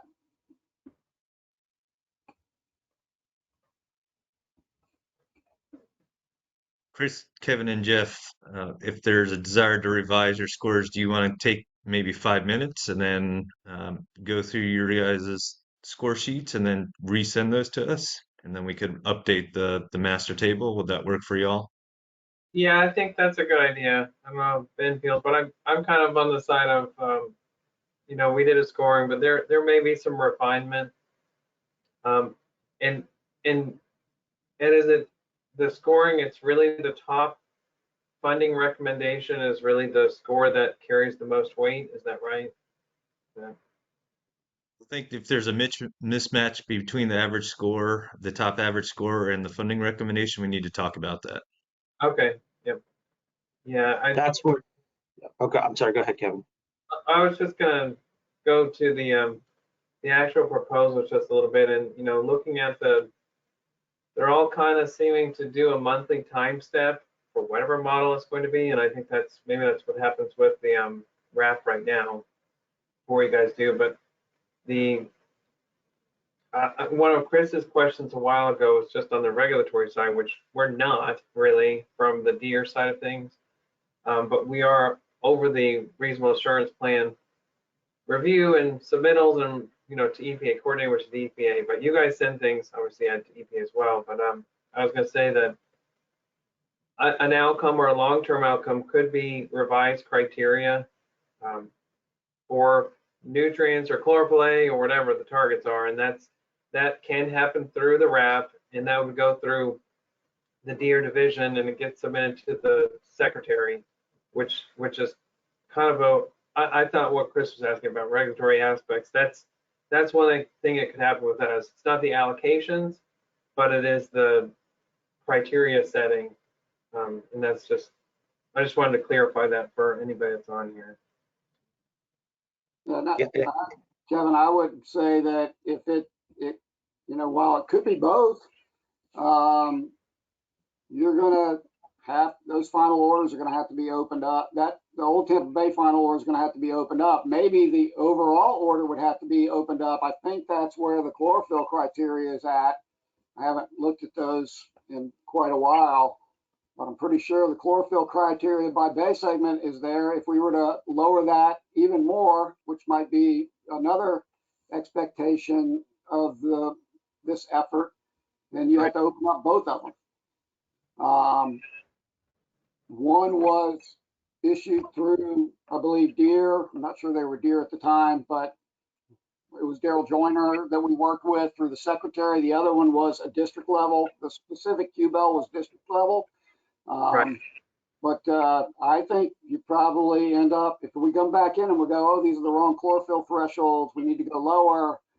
I think you have to open up that overarching final order. And then if you're talking, as a result of that, you're going to reallocate load, then you clearly have to open up the QBEL final order specific to Old Tampa Bay. And I agree with you, Jeff. Yeah. It's just about 11:15. If we take a pause, let everyone maybe take a bathroom break and then reconvene at 11:30, does that give everyone enough time to reconsider scores and then send that back to us? And then we could It update does. the sheet and go and talk from there. Yeah, and Ed, my refinement is basically addressing that disconnect. So because my top total score was not the one that I gave the number one funding recommendation to, I want to refine that, and that disconnect was basically because of the scoring that TBEP did and on the bottom. And then so my scores are consistent with the funding, and I guess this is a question for the group too, is the scores that we as reviewers scored, the top half of the spreadsheet, that reviewer subtotal is in line with my funding recommendation. But when you add the bottom half, that was the TBEP subtotal, there's a disconnect. So my question is then, do I need to go in and adjust my scores to make the total higher for my number one recommended proposal, or is it okay to have the total be higher for the number 2 recommended one? I don't know if I asked that right. My brain's kind of mush, but Yeah, I think I if you got it. take the latter approach, all we would ask for is you providing additional justification of where you landed in the funding recommendation. And if it's strictly based on the scoring you provided as a reviewer that you have control over, I think that's perfectly acceptable. Okay. Okay. So I can either do that or just tweak it. It's not, it won't, it's a small adjustment and I can do that. And that actually, it would also be based on some of the conversation we had today. So I think I'm justified in making some small adjustments based on what I've heard here today. So I'll go ahead and do that, and that should solve that. And we're going to come back after we see the full list of those intermediary scores. Then we're going to have another conversation to see where we stand in terms of a recommendation. Okay. So meet back here at 11:30. Work for everyone? It works. All right. See y'all then. Thank y'all.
All right, everybody, it's 11:30. Are you back?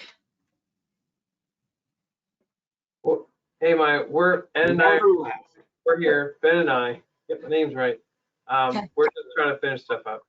Okay. What'd you say, Chris? I said I never left. I've been here the whole time. You just went to go do some push-ups outside, right? Yeah. I sent my revised scores. I think you got them right. Yep. Yep.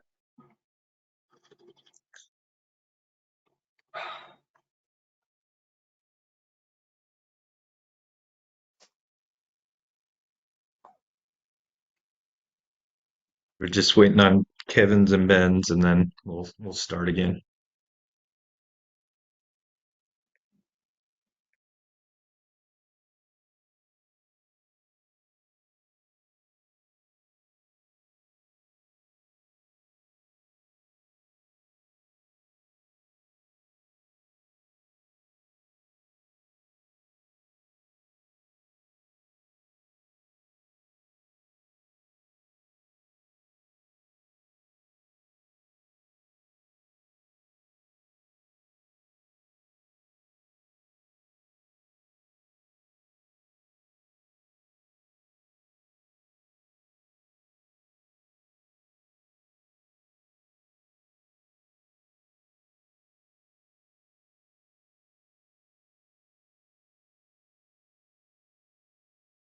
Okay, we're back. Kevin's going to send the updated scores in a second.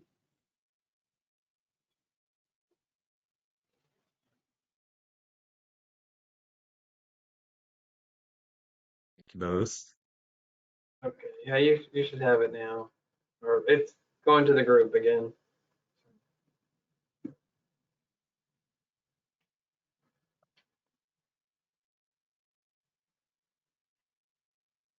Got it. I'll start entering it. Computer's about to explode. I'll enter it. What's that? I'll enter it. All right, thank you. My Gmail is not loading. Yeah, we'll just, can we do a little bit of just verification and QA of the scores too, just to make sure.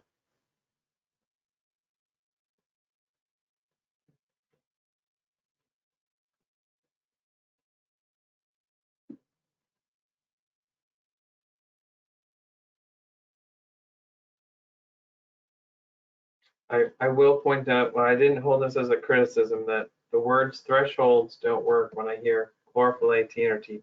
So that is, I've been trained very well by Daryl to say, no, those are criteria, and Ken. So thresholds are narrative.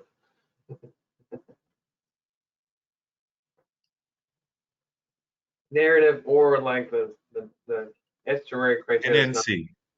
Yeah, so it's something we can debate within our section here, like stream thresholds, because they can have a range. But then when we talk about lakes, nope, that's a criteria. It's confusing.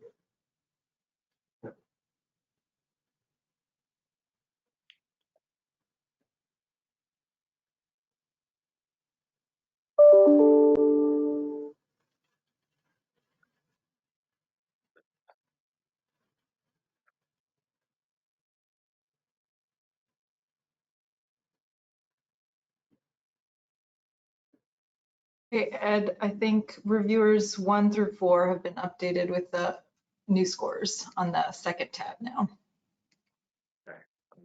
Soon, just give me a second.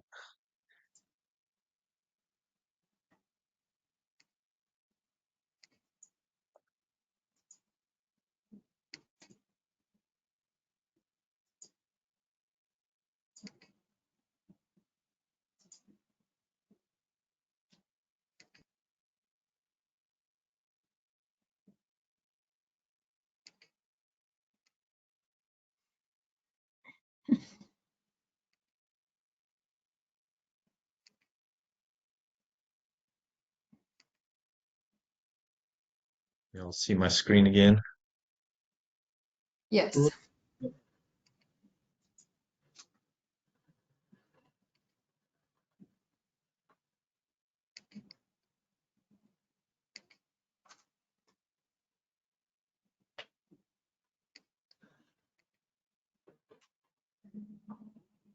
These are in the same order, right? The Correct. reviewers are in the same order? Correct. Yeah.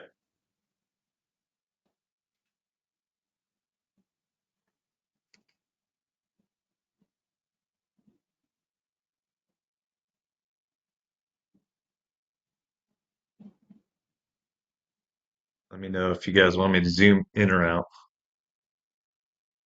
Can you zoom out? Can we see, or actually just if you can hide USF, I think we're all in agreement that one drops out. That's number 4. So can you just, yeah, let's take a look at the 3 left.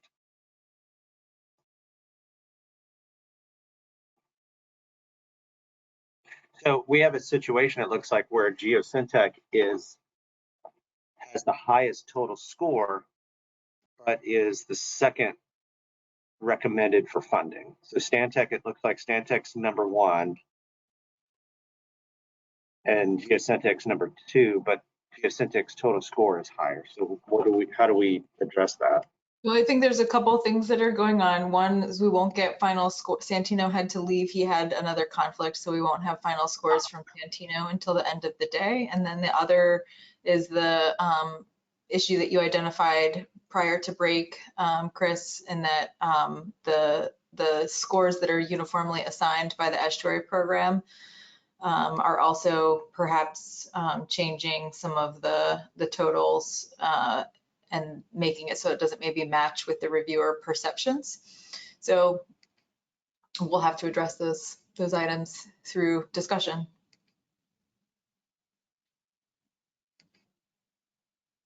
Yeah, I can tell you with my scores, that made a difference, and I adjusted it slightly, but between my top 1 and 2, there's only a 1-point difference, but that's not really reflective in the part I scored. It's just that the number 2 proposal ranked higher in the TBEP section, the lower section. So there's a disconnect there, but my rank, my funding recommendation, my totals do line up now.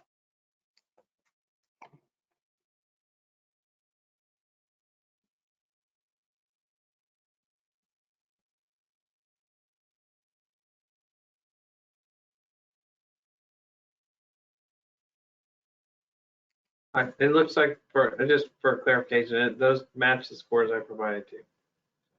Thank you.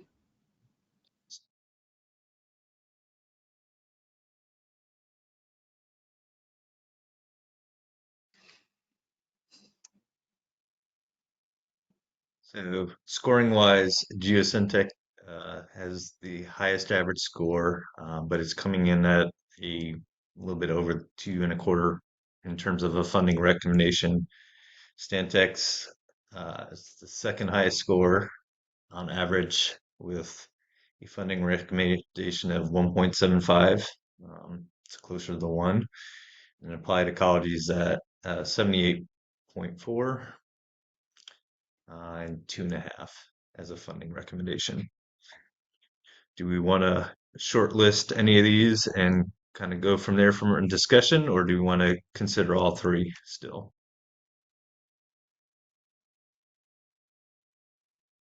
Well, it seems like we need Tino's information. Yeah, I don't think we can make a decision yet until all the numbers are in.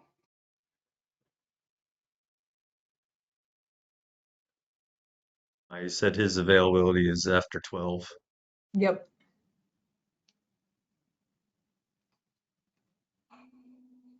What does your guys' afternoon calendar look like? I'll be in a conference call with DEP on potable reuse, so I'm not available. Yeah. But I'm comfortable with whatever the group decides.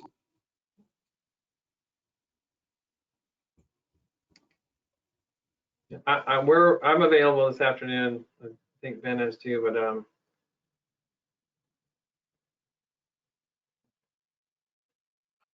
but I can be available between 1 and 3.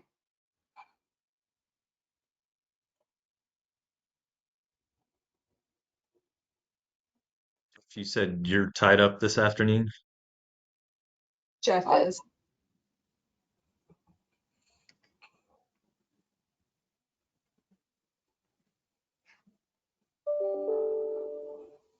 But I do have a hard stop at noon, so I have to jump off in about 19 minutes.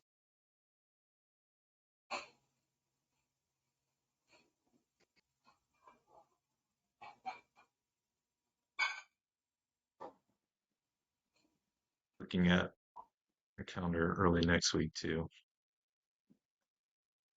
It's real tight, Ed.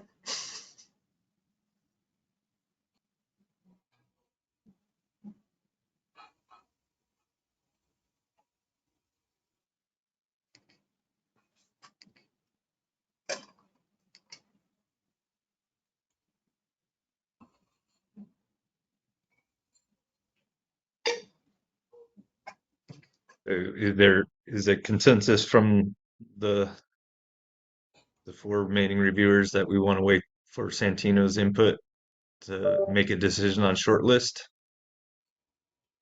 Yeah, I think we have to. Yeah, I think so too. I mean, if he's a scorer as well, yeah.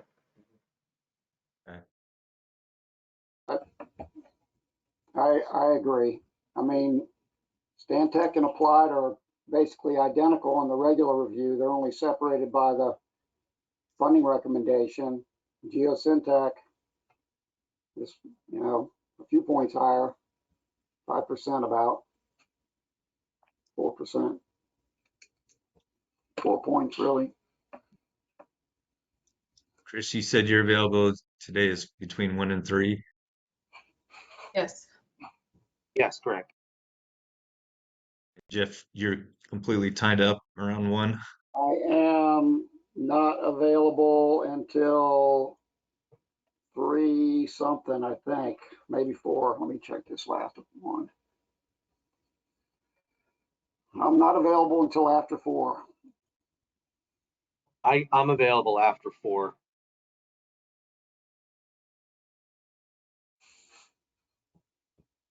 Kevin, Ben, you guys available after 4?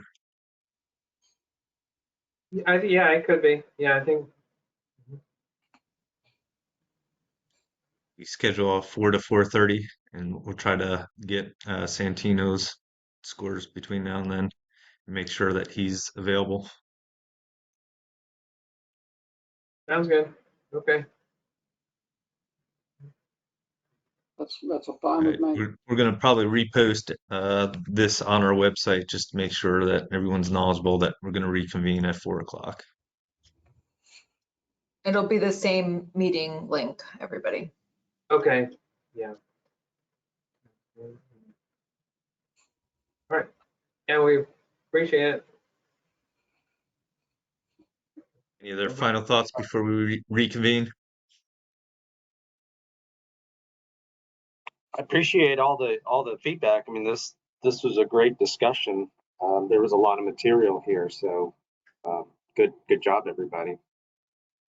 Yeah, agreed. Thank you guys for putting in the time and effort to review them as detailed as you guys have. All right, y'all. We'll see you back at 4. Thanks, everybody. All right, sounds good. Sounds good. Thanks. Bye. You guys. Bye.